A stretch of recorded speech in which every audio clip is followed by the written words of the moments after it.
Assalamualaikum warahmatullahi wabarakatuh.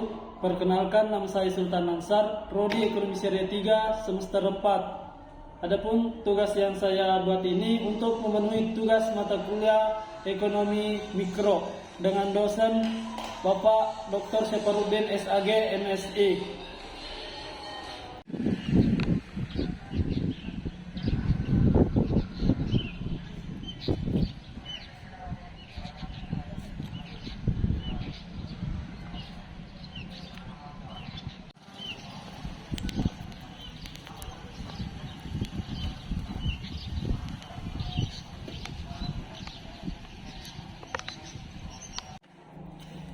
Baik, adapun tugas materi saya yaitu komoditas halal, yaitu disebutkan dalam Quran surah An-Nahl.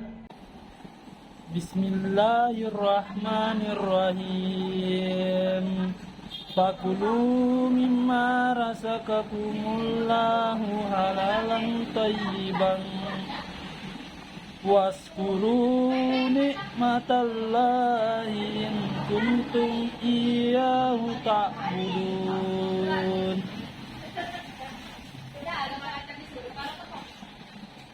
Innama harrama alaikumul maytata waddama walahmal khinziri wa ma uhilla li ghairillahi bihi faman idturra ghaira bagin wala adin fa innallaha ghafurur rahim.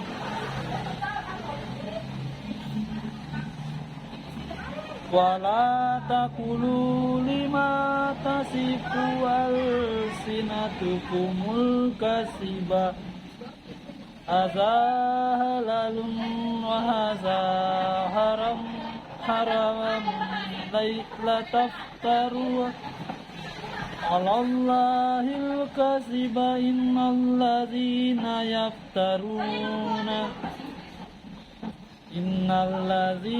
yaftaruna 'alallahil kadziba la yuflihun. Ayat 114 sampai 116 yang artinya, makanlah yang halal lagi baik dari rezeki yang telah diberikan Allah kepadamu, dan syukurilah nikmat Allah jika kamu hanya kepadanya menyembah. Sesungguhnya Allah hanya mengharamkan atasmu memakan bangkai, darah, daging babi dan apa yang disembelih dengan menyebut nama selain Allah. Tetapi barang siapa yang terpaksa memakannya dengan tidak menganiaya dan tidak pula melampaui batas, maka sesungguhnya Allah Maha Pengampun lagi Maha Penyayang.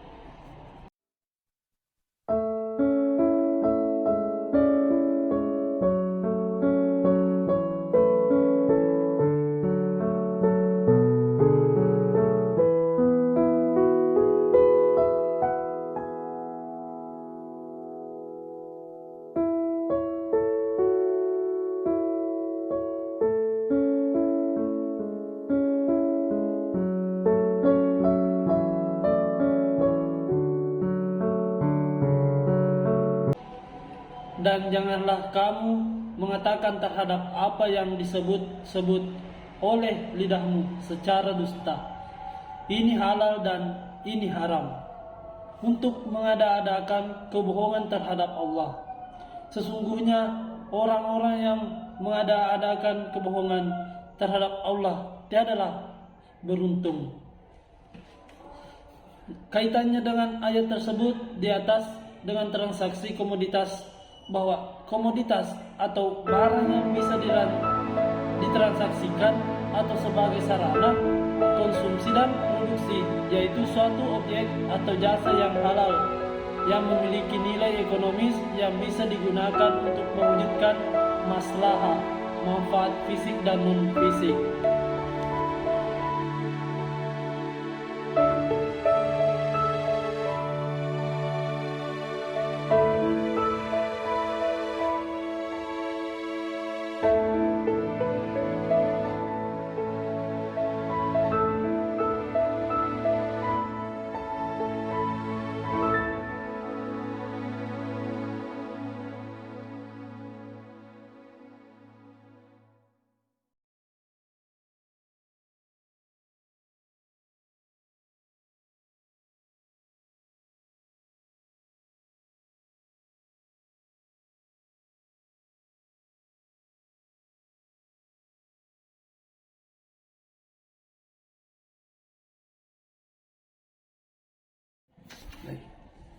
Objek adalah benda-benda yang berwujud yang memiliki nilai ekonomis yang dapat digunakan untuk mewujudkan maslahah. Sedangkan jasa adalah suatu barang yang tidak berwujud yang memiliki nilai ekonomis yang dapat digunakan untuk mewujudkan maslahah.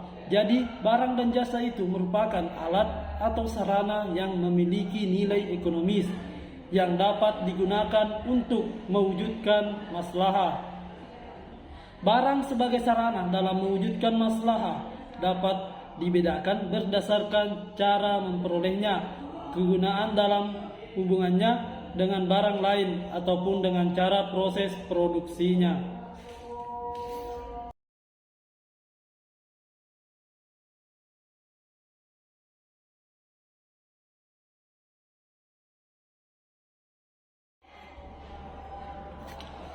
Pertama, berdasarkan dari cara memperolehnya, terdiri dari barang bebas dan barang ekonomi.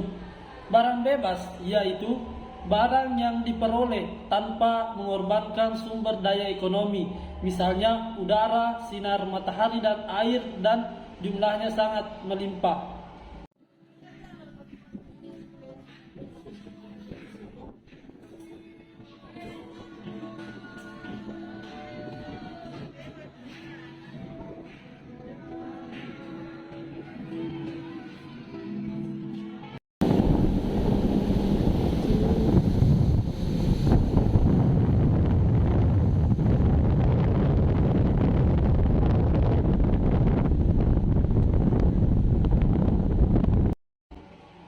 Barang bebas ini merupakan ciptaan Allah untuk dimanfaatkan oleh manusia. Sedangkan barang ekonomi yaitu barang yang diperoleh dengan mengorbankan sumber daya ekonomi, misalnya pakaian, makanan, dan juga rumah.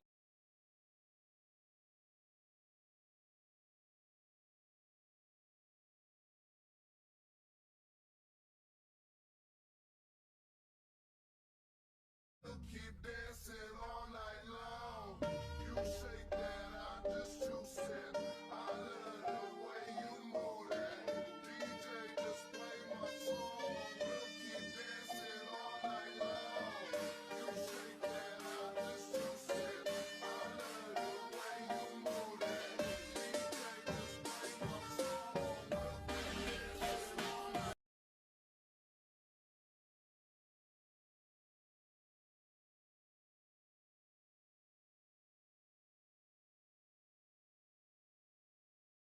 Barang ekonomi ini terdiri dari barang konsumsi dan barang produksi.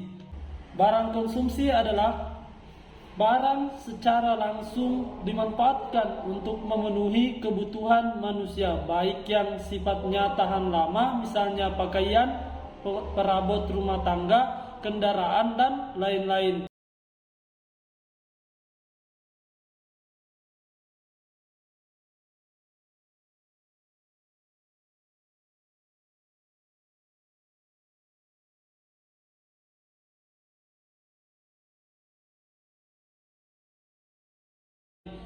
Maupun yang tidak tahan lama, misalnya bahan bakar, makanan, obat-obatan, dan lain-lain. Sedangkan barang produksi adalah barang yang secara tidak langsung dimanfaatkan untuk memenuhi kebutuhan manusia karena harus mengalami beberapa proses produksi seperti bahan baku, mesin, dan lain-lain.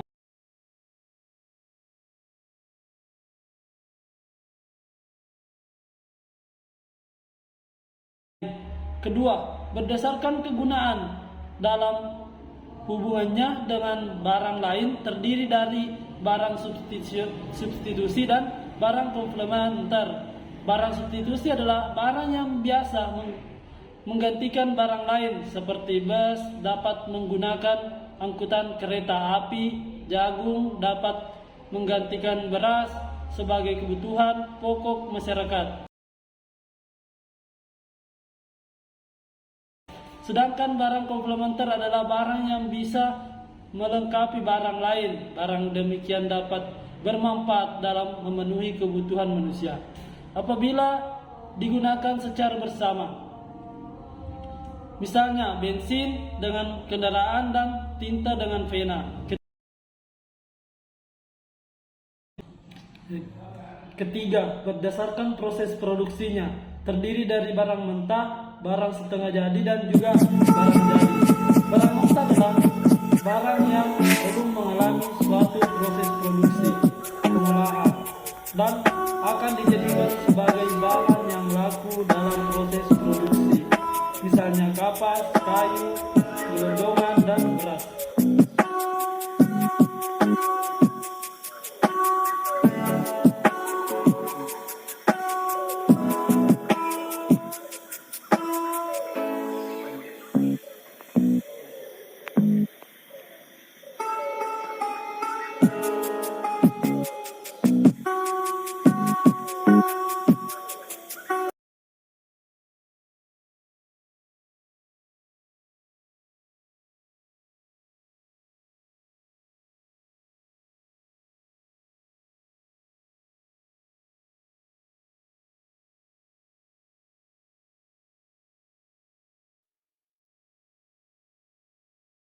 Yang dimaksud barang setengah jadi adalah barang yang telah mengalami proses produksi namun belum dapat digunakan untuk memenuhi kebutuhan manusia secara sempurna. Misalnya kapas menjadi barang, kayu menjadi papan, dan beras menjadi tepung.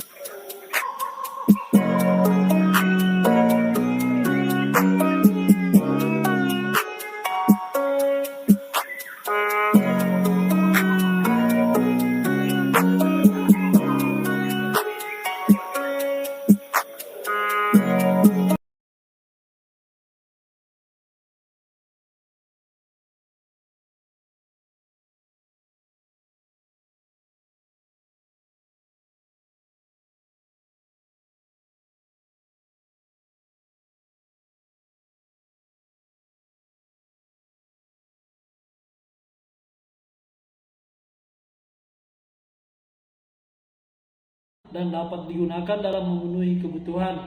Contohnya kue, pakaian. Sedangkan barang jadi adalah barang yang telah mengalami proses produksi secara sempurna dan dapat digunakan dalam memenuhi kebutuhan. Contohnya kue, pakaian, meja, kursi, dan lain-lain.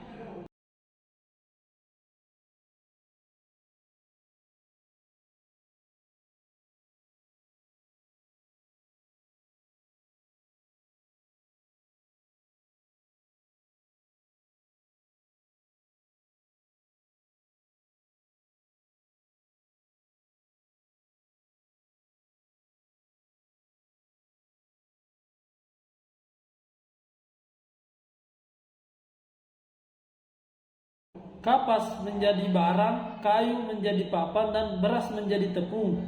Sedangkan barang jadi adalah barang yang mengalami proses produksi secara sempurna, meja, kursi, dan lain-lain.